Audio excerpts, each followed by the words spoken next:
শিক্ষার্থী বন্ধুরা, আজকে তোমাদের অনুশীলনী সপ্তম শ্রেণী অনুশীলনী গসাগু নির্ণয় করা শেখাবো। গসাগুতে মোট এ অধ্যায়ে 10টি অঙ্ক আছে। তার মধ্যে প্রথম অঙ্কটি হচ্ছে আমাদের প্রথম রাশি তুলে নেব। এখানে দুইটা রাশি আছে, সেক্ষেত্রে আমাদের দুইটা রাশির মধ্যে প্রথম রাশিটা তুলে নেব।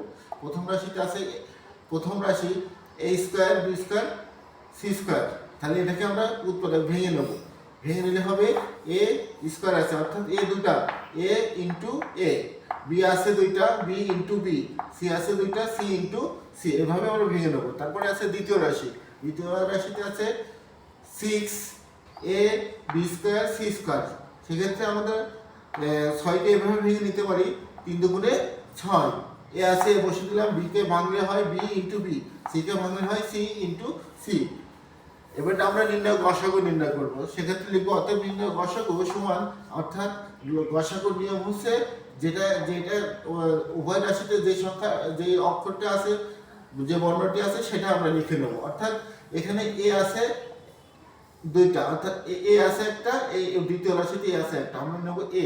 এখানে এ আছে, কিন্তু এই দ্বিতীয় রাশিতে আমাদের এ নেই, এই জন্য আর নেওয়া যাবে না। তারপরে বি আছে, এখানে একটা আছে বি, দ্বিতীয় রাশিতে একটা বি আছে, সেক্ষেত্রে আমরা বি নেব। বি প্রথম রাশিতে বি আছে, দ্বিতীয় রাশিতেও বি আছে, সেক্ষেত্রে আমরা আবার আরেকটা বি নেব। সি প্রথম রাশিতে একটা সি আছে, দ্বিতীয় রাশিতে একটা সি আছে, সেক্ষেত্রে একটা সি নিলাম। আবার প্রথম রাশিতে সি আছে, দ্বিতীয় রাশিতেও সি আছে, সি নেব।